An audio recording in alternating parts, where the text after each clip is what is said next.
and welcome. I'm Les Bubka, and this is Accidental Podcast or something like that. My today guests are Michelle van der Linden Enfield and Paul Enfield, the Goju couple, uh, teaching Goju Ryu over the world, having a dojo in Carlsbad, if I pronounce that properly.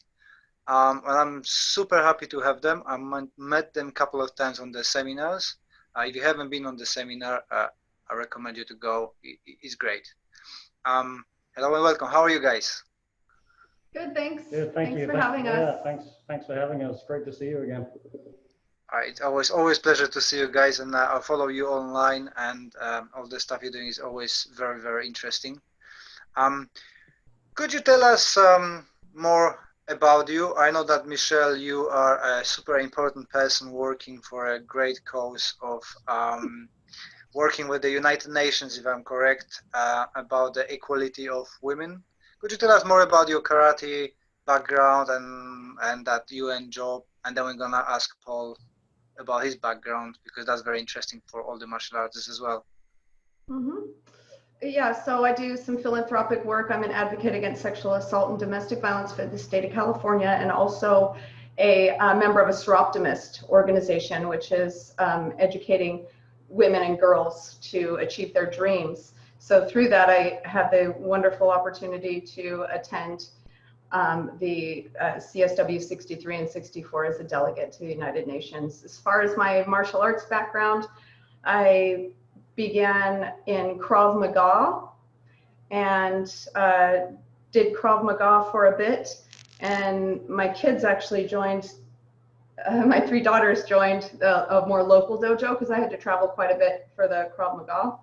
And I started watching Goju, and I really liked the philosophy. It intersected more along the lines with my spirituality and my principles and values. So I started Goju Karate, I think in 2000 or 2001, later in life, after I think I was 35 or so, and just went full steam ahead.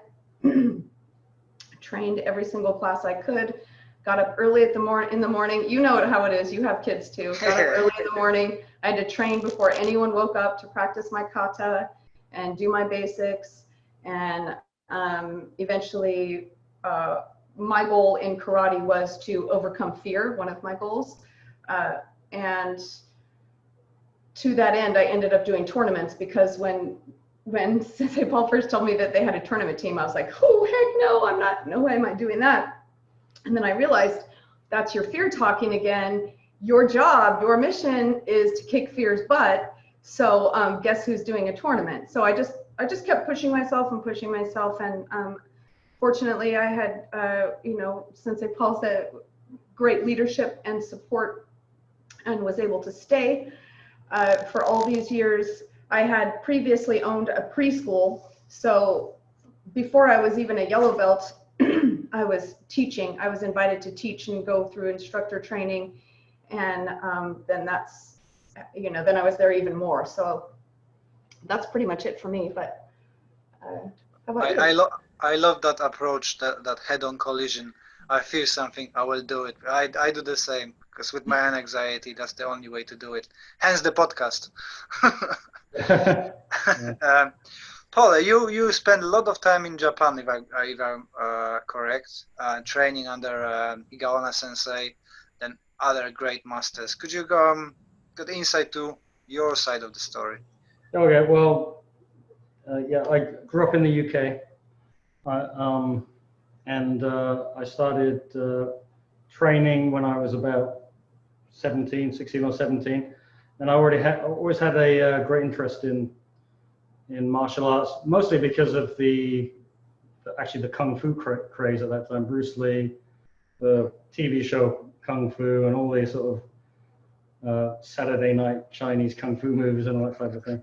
So I had even before, when I was younger, I was interested in martial arts, and I was attracted by the smashing of bricks and punching of boards and the apparent sort of superhuman abilities of martial artists. So I think that caught my interest as a youngster. But I didn't actually find a dojo or a school to train in. until I was about 16 or 17.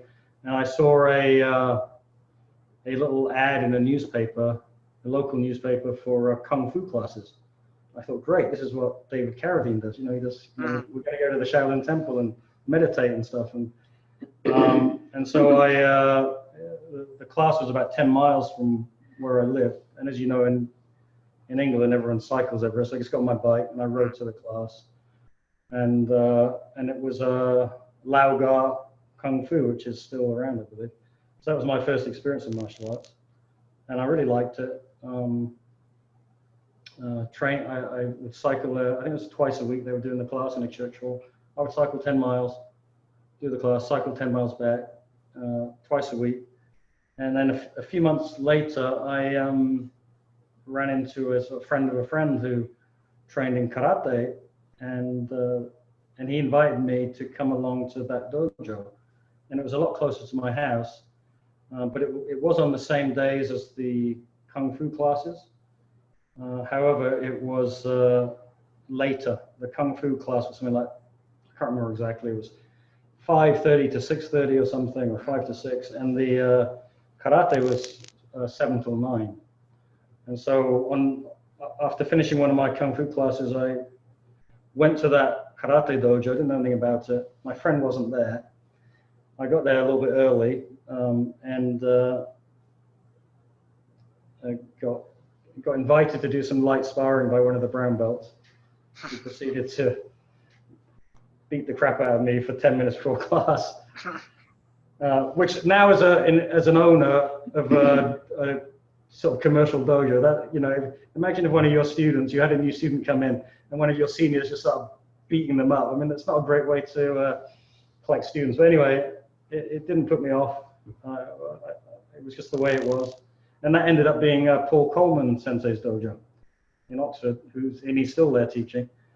And so I started doing both of the Kung Fu and Karate simultaneously. I'd cycle to the Kung Fu, cycle back, do the karate class, go home. I did that for a few months. And I liked doing both, but little by little, I started to see that the way Goju was presented, the way Paul Sensei presented the class, it had a lot more relevance to me. It seemed to me that the way that we were learning the kata and the basics, and then actually using them in the two-person drills, whereas the Kung Fu was, we did all the really fancy forms and everything, but the only sparring we did was like tournament style sparring. So I had an incident when I was about 19 or so. I got knifed. I was walking in London, I got knifed, and I ended up in intensive care, and I was hospitalized for a week or 10 days, and I was recovering for about 6 or 8 weeks. So, but after that, I decided to just concentrate on the karate. That kind of made me concentrate on the karate. So I trained with Paul Coleman Sensei, who's a fantastic inspirational teacher. Trains really hard. And I first met Hirono Sensei in 1984, a training gashku in Scotland, and I also took my shodan there. And so I decided that I really wanted to find out more about this, not just karate and the training, but where it came from, the culture. So I ended up going to Okinawa to train with him, and that was like the January 1st, 1985 or something. I went out there, flew out there, and my plan was to stay for 3 months in Japan. I ended up staying 3 years, and really the only reason I left Japan was because Hirono Sensei moved here to the United States, and so I followed him, and that's how I ended up here. But yeah, so I trained with him full time, I suppose, for about 6 or 7 years, and then I left that group around about, must have been 1991. I was trained, just focused on our own dojo till 1997. 1997, I decided I want to go back to Okinawa, and so I went to the Jundokan dojo of Miyazato H Sensei, and I stayed in Okinawa for 3 weeks that time, and I was just training like all day, every day at the Jundokan dojo. And Miyazato Sensei was tremendously kind and inspirational, and I ended up affiliating with Jundokan for the next, goodness, I know, a lot of years, I don't know, 13, 14 years. Before things turned upside down there, and there was all kinds of splits.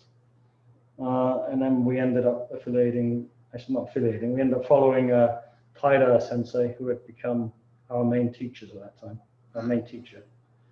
And when he left the Jundokan, we followed him. And then when he set up an organization, we joined that. And that lasted for a couple of years. And now we're on our own again. But yeah, it's been fantastic. I mean, I feel very fortunate to have spent a lot of time training with Coleman Sensei, and then Higon Sensei, and I wouldn't say I trained a lot with Miyazato Sensei, but the time I did spend with him was very inspirational. And then I'm training a lot with Taira Masagi Sensei. It's been a fantastic experience. So yeah, when I was used to live in Poland, I used to have all the karate DVDs and VHS at the time. And when I started noticing your post on Facebook, I said, I know that guy from somewhere, but I couldn't put it where. But then you start posting your kicking techniques with Higaonna Sensei. Yeah, I know him. I know that guy. I've been watching him when I was little. Yeah, that was the Panther video. So that was shortly after Higaonna Sensei had come to the States, and the Panther video was the biggest, martial arts video company at that time, and they had this huge, great, it was like a Hollywood production studio, not far from here actually, and where Higaonna Sensei was. And so Joe Jennings, the owner, would drive down in his Ferrari to the dojo in San Marcos, and it was all set up with blue paper around it. And he put up his director's chair. It was really Hollywood, and that went on. That filming for that series went on for about 2 weeks solid.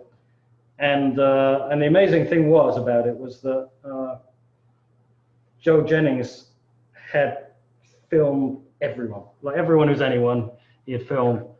And we're about we were almost done with the filming, which lasted about a fortnight. And he said, this is amazing because I've never had a production where I don't need to do second takes. He said, everything Higaonna Sensei does, I don't need to do a second take.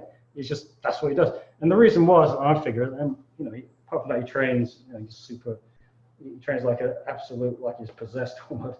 He's amazing ability.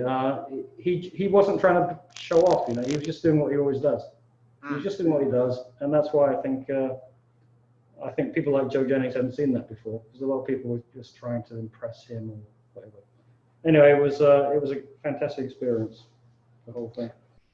And now a few years later, we're all using the mobile phones to record all our stuff. Yeah, no one can do it.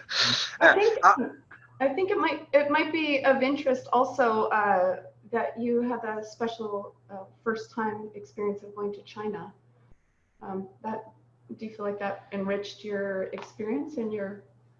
Yeah, well, yeah. I mean, yeah. So I was in let's see, Japan. I was there from 1985 to 88, about 3 years, and in I think it was 87. But Higaonna Sensei had this dream to travel to China and find the roots of Goju-ryu, or at least research it. And he was, I don't know if people know, he's not only an avid practitioner physically, I mean, he just trains, like I say, just like he's possessed so many hours. I mean, just train hours and hours and hours every day. But also he was like that. He was single-minded about everything he did. And so one of the things was in his research, he was always writing it. He has copious notes, just notes and notes and notes, and always writing, interviewing people, recording it, writing it down. Lots of tape recordings, all kinds of stuff. But one of his dreams was to go to China and sort of follow in the footsteps of Miyagi Choji, well, Higaonna Kanyo, Miyagi Choji, and other teachers who have been to China. And so through I suppose this was facilitated by his Hong Kong group, IGKF Hong Kong group. And anyway, they created a connection with the Fuchao Wushu Association, which was a government association at that time, because this was before China opened up. And he told me, he said, I'm going to China, and to continue my research. And I said, oh, Sensei, can I go with you? He said, yeah, of course you can. And so it was amazing, because he was so excited to go. And so I went, Kato Tomoyuki, who was a senior student at that time, and then Sugawara-san, who was one of his book publishers, and also a teacher of Aikido, but he was training under Kato Sensei in Goju-do. So he came, and then the guy, I can't remember his name, from Hong Kong came. So about 4 of us went, and yeah, it was amazing. It was amazing to see. This was before people were going over there on a regular basis. Like now, everyone's going over there, right? Now there's all kinds of programs, you can stay there. But then it was, everything was sort of closed, and it was only because of this relationship with the government we could go. It was fascinating, and one of my brightest memories is just watching how enthused Higono Sensei was. He was like a kid in a candy store, as they say. He was so excited to see, to share. It was a really good experience. Yeah. As you probably know, or maybe not know, I'm kind of highly involved with working with charities for mental health. So we're using karate as a support of their therapy. So I asked this question to everybody. What impact had or has karate on your mental health? You can fight who's gonna say first. Well, I think for me, one of my reasons for joining karate, right? I'm a survivor of child abuse and also sexual assault.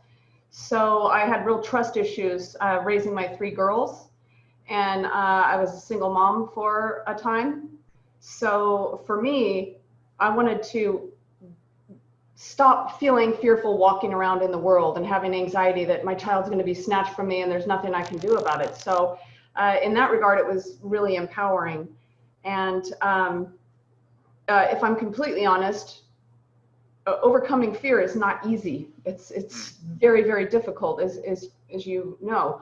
And but I was just so done being afraid. I just could not.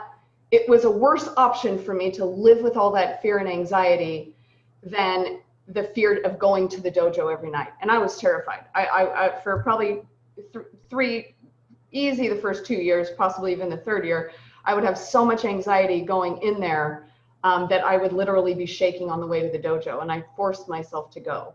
And because I had been through so much physical child abuse, the more I did karate, I was like, oh, okay, gosh, I've been hit a lot harder. I mean, when you're a child and you're being hurt and harmed with malicious intent, I was able to finally parse out the trauma from the practice, right? Which was really, really important.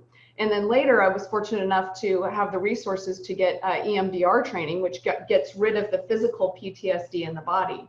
I don't know if you're familiar with EMDR, but so in a combination of going, and I found the right place for me, right? Like I felt I had agency, and it was okay to say, this is too much for me. Of course, I always pushed through, which sometimes ended up, particularly the choking, because I was choked a lot. So as a child, so when we practiced the choking, of course, that would bring it right back, right? And I wouldn't understand why. At the time, I didn't understand why. And I would go into what we call in the business tonic immobility, which is fear response. So the body just shuts down and you can't move. And so this happened to me a few different times in karate.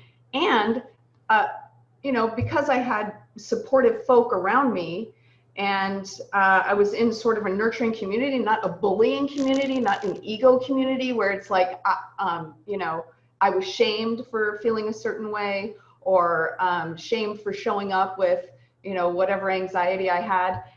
it wasn't that way at all. It was a community that engendered compassion and empathy, and therefore I was able to thrive. And so and stay with it, right? And for me, connecting, you know, and then in turn now being a teacher, being able to give that back, especially to the students who were of the age that I was when I was first abused, which was quite young, 4 and 5. At 3, 4, and 5 is when the abuse started. So I can really connect with those kids, and we give them the skills to set verbal boundaries, even with family, right? And as we know, a lot of the abuse takes place when it's one-on-one with a trusted either family member or friend. And so we actually role play like, no thanks, not today. We do these things with the parents watching so that they understand tacitly what consent looks like and what a verbal boundary looks like. And in the bigger scope of the whole dojo, we role model consent with each other. So we'll say, Sensei Paul, is it okay if I touch you? Or he'll say, is it okay if I touch you for this next exercise? Or is it okay if I do a takedown? Obviously, there's implied consent with us, but the more important thing is this is how we ask for consent. We're tacitly showing our students we're engaging in the performance of getting consent and passing that on to our students so that it's not awkward, right? We don't have classes where we're teaching our boys like, this is how we ask for consent. It's just all awkward, right? But when you start normalizing it and they see us doing that with one another, it's like, oh, okay, that's a thing we do? Yeah, that's a thing we do. And look how easy it is. And just, it's a big deal, but you don't want to make it a big deal, right? So, so that's kind of, yeah. And I think, you know, by extension, when you join a dojo, it's the community that keeps you there, right? Like you're going to lose folk who do not have the same principles and values. They're always going to fall away. And so one of the things I think we talked about this a bit this morning in preparing to speak with you is that when folks are going through tough times and their community members, they have the community, they have the GKC community to rely on and be there for them and really show up for them in many, many ways. We're always we're always teaching our classes. Even now we're on Zoom. If something happens to one of our community members, you know, we gather around, what do you need? Okay, if it's meals, let's put up a meal train or whatever it is, or just being there and listening to what's going on for our students. So I think that aspect is what we have heard from our community that is powerful in regards to mental health. Yeah, I find that that the key thing is that non-judgmental community who supports within the group. It doesn't matter if it's karate or whatever else, but that works the best when you can go. And actually, I was talking yesterday with my friend, Aikido guy, and he said that all brings to safety. If people feel safe and comfortable, then all gonna be fine. Paul, how about you? Yeah, well, okay, it's a bit of a difficult question, isn't it? I think one is that for me, I think I was attracted to martial arts because, like I said before, because people who do it seem powerful. And I think one of the things as a kid, for whatever reason, I was very shy as a kid. I mean, I still am shy, basically a shy person. I was very shy as a kid to the point where when I was in like nursery school, my parents told me, or my mum told me, was that one of the teachers asked her if I can actually speak because I never did. And so as I think the constant of martial arts and being able to focus on something and making small steps of improvement and getting positive feedback from your peers and your teachers, I think that's been very important to me.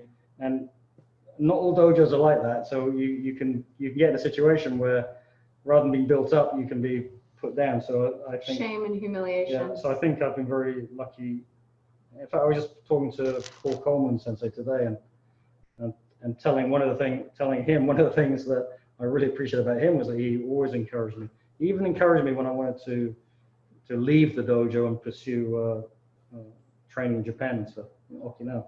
But yeah, I think it's always been a constant there. So when things are going well in our lives, the karate is a constant, the training, the community, and now, I mean, we have an international community also, but especially now in the COVID sort of era, that's even more important. And we've extended the dojo community all around the world now with our different members, or even people who aren't members, just people who we can talk to and support, and they can support us. And so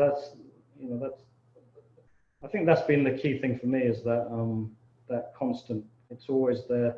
And as a kid and a teenager, I can even as an adult, I'm a very shy person, and I would never have guessed that I would be in a position standing in front of a group of people and teaching them something, or people coming to me because they want to learn something, or they have a question, or even I'll caution about this, but this is what happens as an instructor. Even adults come to you with their psychological problems, right? Yeah. Which I would have never guessed that. And by the way, if they do, unless you're a professional, refer them somewhere else. Support them, don't judge them, but refer them somewhere else.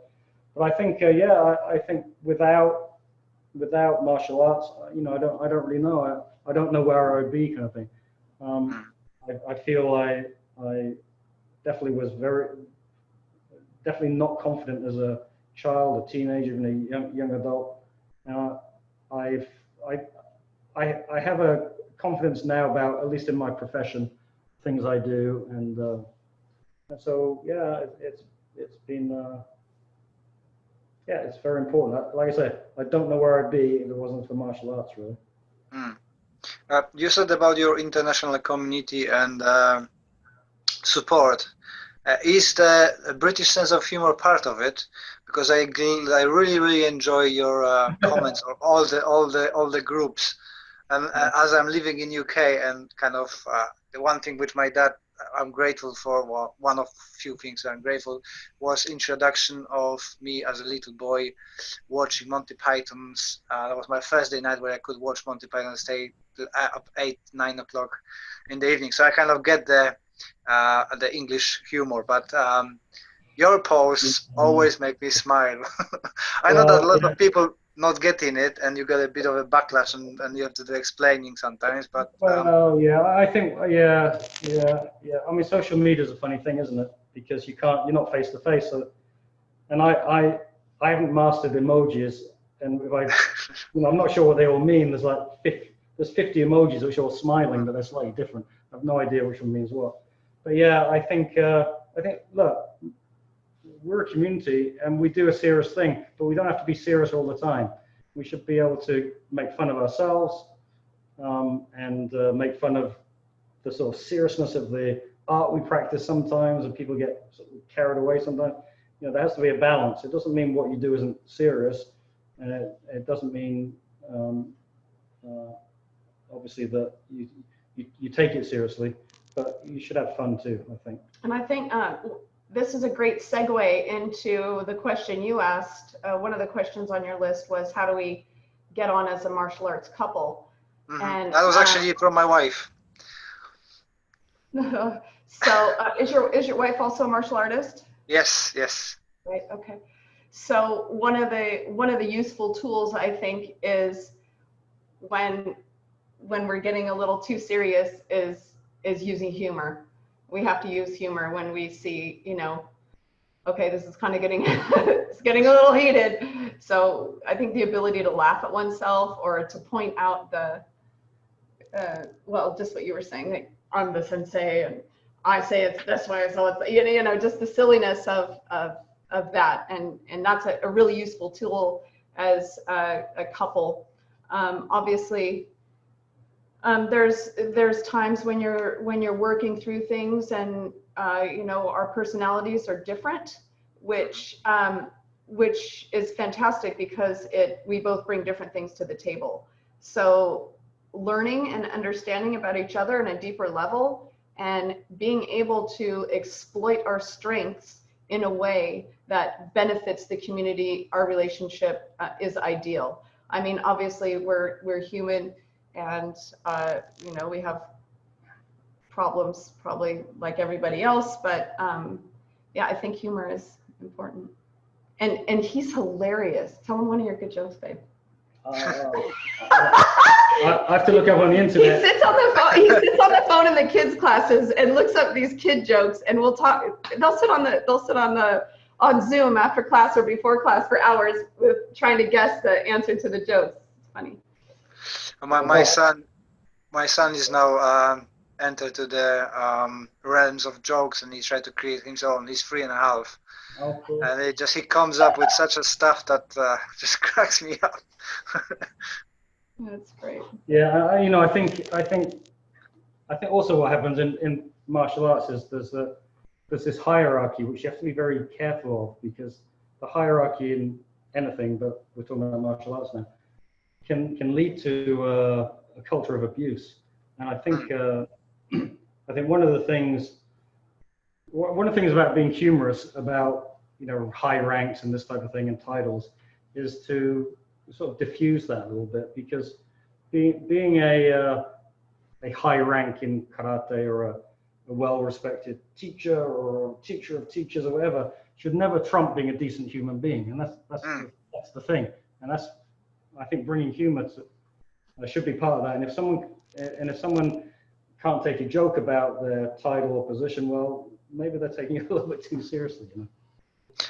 I've got a friend, my good friend. He's a 9th dan in traditional karate, modern traditional karate they call it, I think. But he got he brought me into meditation in karate, so I'm very grateful for him. But he always tells me this: it doesn't matter which dan you are, but you step home and you can put your belt in a pocket and just say, "Yes, love, I do it." So the wife is always right. Correct? The what is always right? Wife. Isn't that interesting? Yeah. That so that kind of humor to me is playing on misogynist ideals, right? Like, let's all pretend the wife has power. Let's, you know, the wife is always right. So I think it's interesting to point out that, you know, you might be saying it in jest, but what's the root of that, right? Like, the root to me, and I'm telling you this as a woman, so I speak with authority, speak with a lot of weight here as a woman, that saying that is kind of saying, like, let's just play along and pretend she has the power when we all know us white men hold all the power. So I just personally feel like, you know, those kind of jokes, gender jokes, can be a slippery slope, and they quite honestly make me uncomfortable. The wife is always right. Well, no one's always right. If it's an equal relationship, if it's based on parity and equity, then we're going to be wrong. I'm going to be wrong a lot. You're going to be wrong a lot, and we meet somewhere in the middle, right? I think one of the hardest things about being a woman in the martial arts is is just being able to say, that makes me feel uncomfortable, right? Like I just said. Yeah, it's sure. hard.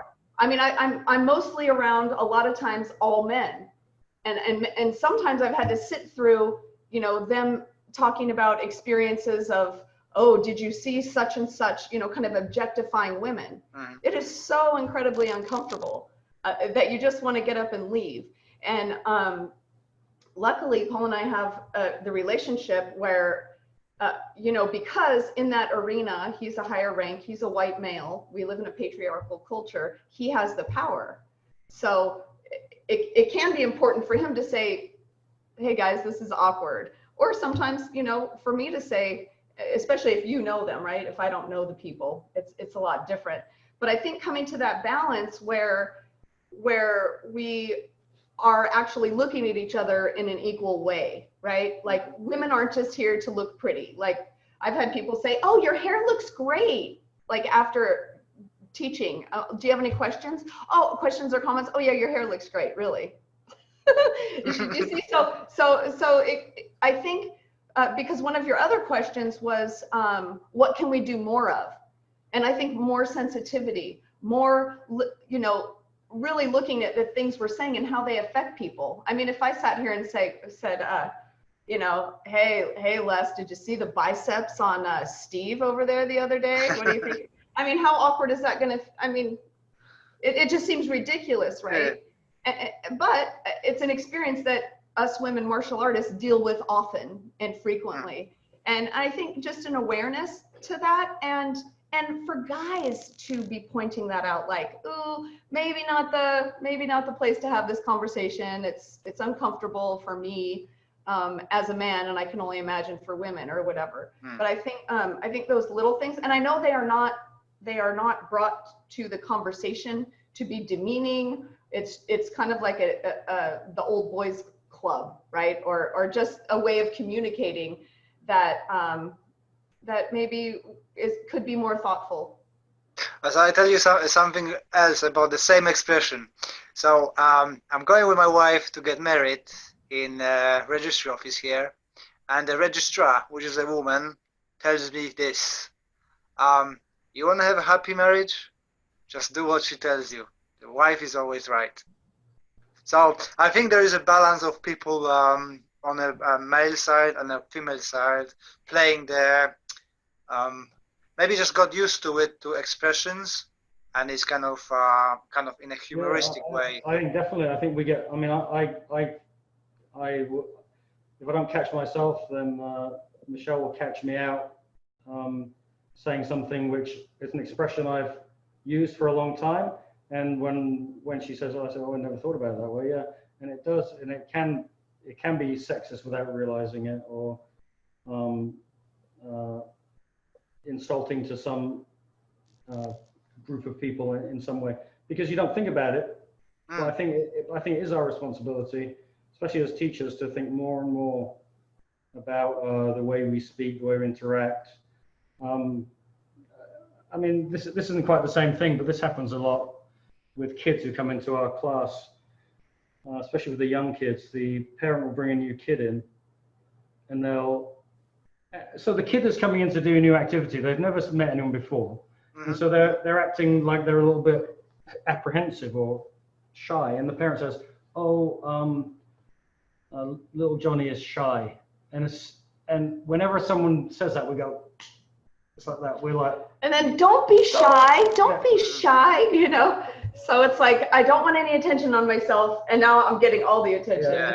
Yeah. And so now they identify as being shy. So now you have one more thing to overcome. And as someone who was shy as a kid, particularly, and people say that all the time, it doesn't help the situation. It doesn't. And I've learned this from Paul, right? Like I've said some things that, you know, like maybe something along lines of guys aren't supposed to cry or have hurt feelings. And I'll say something making light of that, and he's like, look, that's why guys don't share their feelings, because of that joke you just tried to make. And I'm like, oh, wow, that was really powerful. So we all contribute to the patriarchy. And like the woman that you said at the courthouse, she's the one that said that. That's internalized, right? Internalized patriarchy or misogyny. It's the water we swim in. All we can ever do is just do the best we can in this moment and be open to other ways of moving through the world, right? That are inclusive. And I love the model of inclusivity, and even the fact that you're bringing up inclusivity in this podcast and to the broader population. It's so important, and it's a huge part of our mental health. I mean, we know with the LGBTQ community, not having a community, not having a safe space, it has led to heightened rates in suicide and self-harming and other things. So I really think the work you're doing is important and profound to do with mental health and inclusivity. And I think the martial arts is a wonderful platform to propagate that, as long as, you know, we're kind of keeping that power check and being safe. And so I just want to take a minute, and I think we do applaud you for putting yourself out there, because it's not easy to have these conversations, and it's definitely not easy to introduce, although it is becoming more acceptable in common society. Things like seeing a therapist, mental health, no one wants to talk about it, you know. And men going to therapy, right? Women are far more likely to go into therapy and talk about their issues with depression, particularly, than men. And that needs to stop. And so me making a joke about, oh, well, you're crying and you're sad, that's not helping, right? So I think there's a call out culture. I'm sure you've heard that term, call out culture, right? And call out culture can work with like your really tight knit people, but we need to be really careful and compassionate about the way that we talk about these things and the way that if we choose to call it out or just question it. And I really like and support the work that you do. Thank you.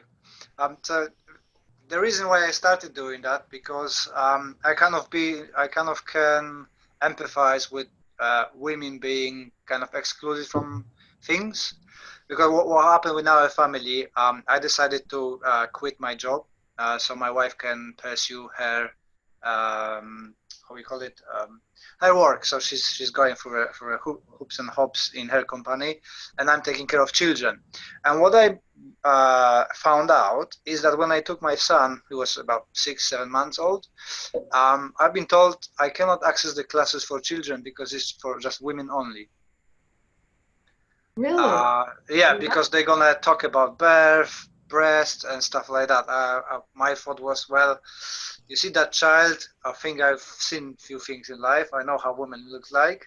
I'm a paramedic, used to be paramedic, so I know how body works. I think that should be full inclusion.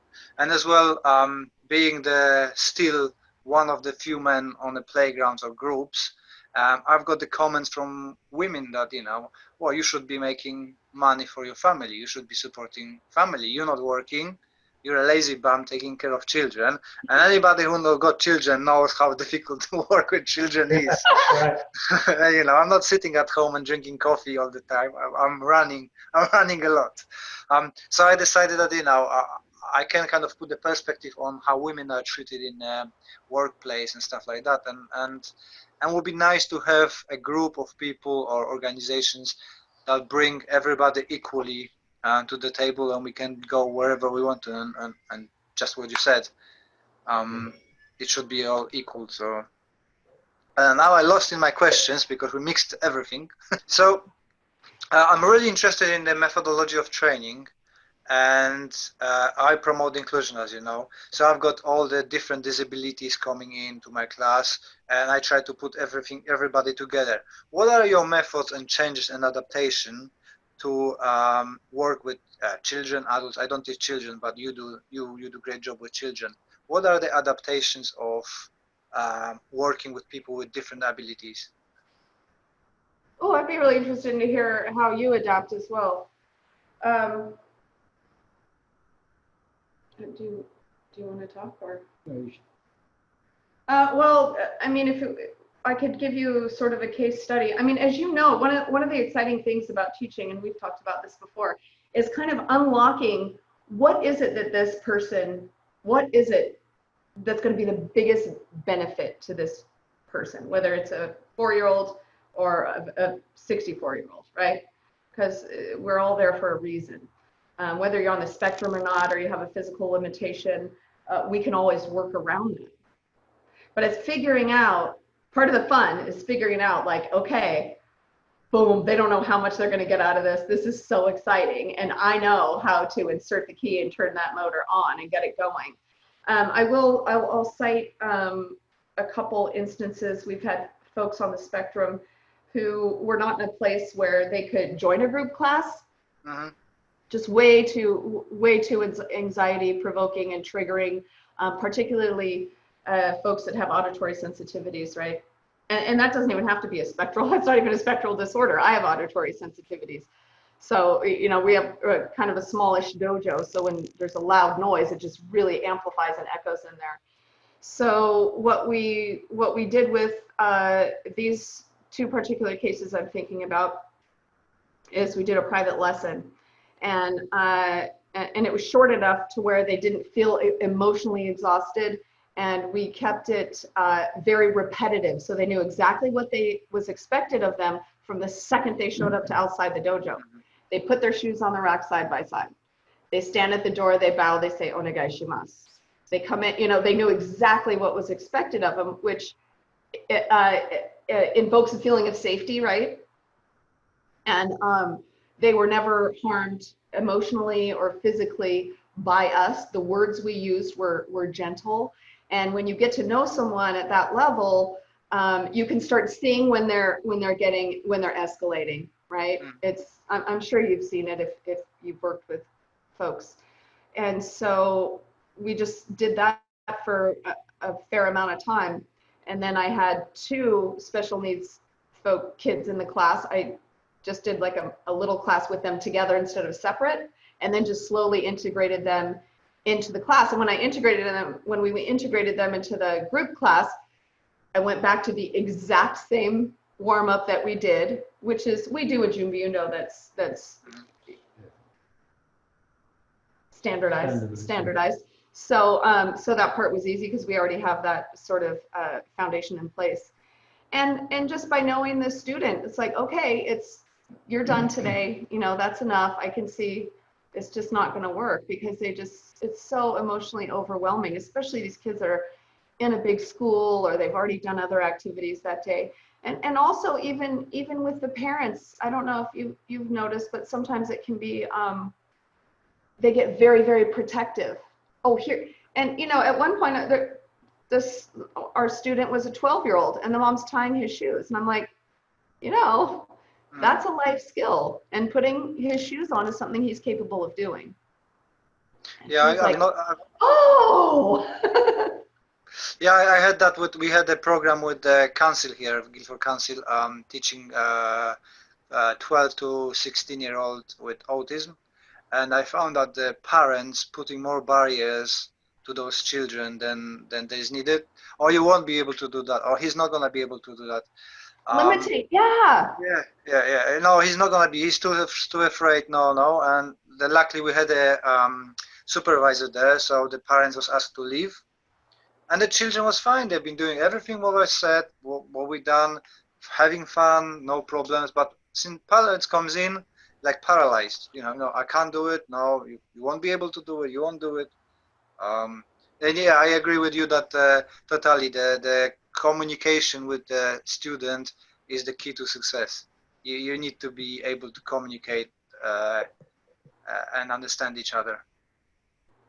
And I wonder, I don't know about the system there, but here, it's not necessarily inclusive. Any service that you get here, you have to fight tooth and nail for. You have to make a case so you get services for your child. And because of that, that's very exclusive, right? It's like, oh no, your child is too high functioning, your child is too low functioning. Like you're constantly trying to get these services. And so it does create an us or them, and you feel a need to protect your child. So I do think that the way, at least the system here is in the US, that the parents have to advocate so hard to get their children services and to keep them safe and protected that they need, it's a learning process for them as well. Oh my gosh, I didn't even know my child could do that. Wow, this is great, and okay, these I can trust these folks with my child. It's a safe place. And just proving that again and again through time. This is the way we do it. If you have a question about what we did, here's why we did it. Okay, that happened. Oh, maybe that was a mistake. Let's talk to our staff. Let's fix that problem. I'm not saying we're perfect. We're just like everybody else. We figure out better ways forward through the great things and also through the mistakes. Yeah, especially that you cannot have one process for everybody. Everybody is different, and the guys. I don't teach children, but the guys responding completely different to the different stimuli, and you have to constantly be on the ball and adapt. In a way, so great to hear. Yep. No, I was just going to ask. You work with a community of special needs. Do you go to them, or is it because Sensei John Johnston? He goes into that's heartwarming. Amazing, yeah. It's amazing. We got to go with him into one of his venues, and the whole place just lit up when he walked in. So I'm just curious. I don't know really. I do both. So I work with a small mental health charity which is called Oak Cliff. So I go there and teach strictly to their students. But I'm running my own club where we're focusing only mostly on health, on mental health. But everybody is welcome. So I not only have people with autism, but I've got as well deaf people, deaf person, MS students, on anxiety, depression, abused person. So it is very tricky. At the beginning was very tricky to kind of suit to everybody. What should I do? How should I do? But I found the communication, you just ask people, and showing your own vulnerabilities opens a lot of gates. If they know that, I'm an anxious person and I went through some stuff in my life, it's different game than coming to somebody who don't know what he's talking about and try to please them. Um, so that's kind of my recipe. So I just adjust. I've got a lot of as well people up to 90 years old who started karate 5 years ago. It's really fantastic. Yeah, so I have to adapt to them. That's more physical level, but using chairs for kata and stuff like that. So it's kind of all the time thinking how I need to adapt, and so people are happy. And I think that strategy of leading with our vulnerabilities is so extremely powerful. And this is where men get shortchanged a lot, right? Like, you're not supposed to show your vulnerabilities. You're not supposed to have anxiety. You're just supposed to be strong and stoic. So I applaud you for breaking out of that gender role. It's important. I know when we go into the domestic violence shelter, historically we do a get your black belt on, a women's empowerment kind of thing. And when I tell them, look, I grew up, this is my story. I lived in a very, very violent home, extremely violent against me, and against my mother. I saw various acts of violence. And so it sort of legitimizes you right away, right? And they're like, oh, okay, she gets it.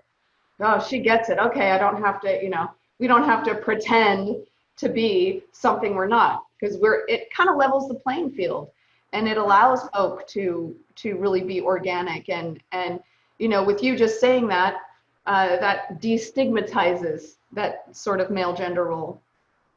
We Ian Abernathy, which you both know, is great help. So we together doing a seminar called Karate for Mental Health every year, and we try to bring to the mostly male in the martial arts that it's okay to say you've got a problem. You don't need to be a macho man all the time. We do all have feelings. All of us whipping sometimes, probably on children's movies and stuff like that. We whip, and and it's okay. It's okay to speak about mental health and weaknesses. We don't have to be Superman. We just need to be normal. And I think it's good for children to have a role model who actually can show a wide range of emotions, not just being a tough guy. Yeah, I think you're doing fantastic work, and I think from what I see, you're instigating a lot of this over there in the UK and getting other people involved. I really think it's fantastic, and also the book. Courageous. The book you've written is great too. Putting your, revealing yourself to the world. Maybe you do realize the impact and the help it's giving people, but I think it's tremendous. I really think it's a really positive contribution. It's partly because of John. When I was starting with it, I done my course of disability coaching for martial arts, and I spoke a lot with John, and I kind of listened to him. And every time I see him, I'm kind of pulling him. Tell me more how to work with those people and how to be better instructor. So it's not just me; it's the people behind the scenes who helping me and supporting me. But that is you. That's you seeking, reaching out, and doing what you should. What we all should be doing. Our due diligence. Yeah, getting help. People who are ahead of us in the game. Yeah, but like I say, John and Elaine's program is just phenomenal. I mean, just and like Michelle said, the way the people light up when John comes in the room. These people who are literally like sitting in a chair, you think they can't even move. But he brings something to all of them. He's like the gentle giant, isn't he? He's such a he is. And I love his jokes. His jokes are great. At the end of the session, we traveled around with him for like 2 weeks almost, Yeah. every single day, and like traveling in the car on seminar. It was fantastic. Yeah. On the last seminar, he was teaching us first, and he did his joke on the end of the session. So I told him off, and I said, "Listen, end of the seminar, I want you to say the joke." So he said his joke. You probably heard that something about kicking the doors or slamming the doors, but you cannot do it with revolving doors. I'm really rubbish with remembering stuff, but so yeah, I really like John. I'm really grateful that I can communicate with him on a regular basis and learn from him. Okay, I'm gonna be running out of time. Can you tell us where people can find you? Any new projects coming up? I know you've got lots of super DVDs on sale. Well, seminars. Yeah, so we had a bunch of seminars planned for this year, but they Face to face. Yeah, Obviously, that didn't work. Yeah, we were going to be in Holland and Austria and different locations in the United States, and we also have people who are going to be coming over from the East Coast, from Europe, because we have an Uchideshi program where people come and stay with us. So that's one of the things that we offer is for folks. They do a live-in program, so they come here, stay in the house, they can have their own room. They come to our group classes, plus we do training with them every day. We have a kind of workout space in the garage, so we have the Uchideshi program. We do seminars. Right now we have our Zoom classes, of course, but our most recent grand opening was we rolled out the Gkc College. Why don't you tell them a little bit about that? Yeah, well, Gkc College. We get so many people contacting us and wanting us to teach and everything and visit, and so obviously now we cannot, and always get people asking questions about kata, this, that, and so we decided we'll start a college. And so essentially what that is, if someone wants to learn something, we want to make sure they're actually learning it. And so we do essentially, we do a 20-minute lesson with them. But before we do any lessons with them, say they wanted to learn a Goju kata, they would submit a 3-minute video of their kata so that we can see ahead of time what it is we can help them with. We review it independently, and then we come together and say, okay, this is what I saw. What did you see? And then we get on Zoom like we are right now. We give them the corrections and we record it, and then send them the recording so they can work on it. And in doing this, they'll be able to eventually, work through all the kata and all the curriculum of Goju, especially if they have a partner. And some people are actually a Gkc Global Dojo somewhere in the world, and these people also have to pursue rank too. They don't have to, but a lot of martial arts have a rank system. We have a rank system, and so some of them pursue rank, and so this is one way. We might prepare someone who we can only see once or twice a year. We might prepare them to for their next rank if that's what they're interested in doing. So instead of spending 2 hours at a seminar once a year and then 30 minutes private, like consistently once a week or twice a month, we are constantly going back and forth reviewing the kata or bunkai, whatever it is they're working on, the kumite, constantly reviewing, and then often what will happen is when they have the ability, they'll come here and they'll be at Uchideshi, we'll spend time with them. And then so we can, they're really learning consistently, not just kind of getting a rough idea in a one-day seminar or a 2-hour lesson, if that makes sense. Like kind of like a deep dive, right? A deeper dive into their own personal training. Yeah, and a lot of these people are also dojo owners too. They have their own dojo, so we consult with them on that. We give them ideas, they give us ideas. The Gkc community benefits from all different ideas from everyone. When we first got closed down over here, having an international community was just incredibly powerful. we called a meeting, a Zoom meeting, and I believe we had about 14 different dojos attend from all over the world. And we laid out a roadmap. We laid out a map. You know, we set an agenda in, and we said, look, this is what we can do.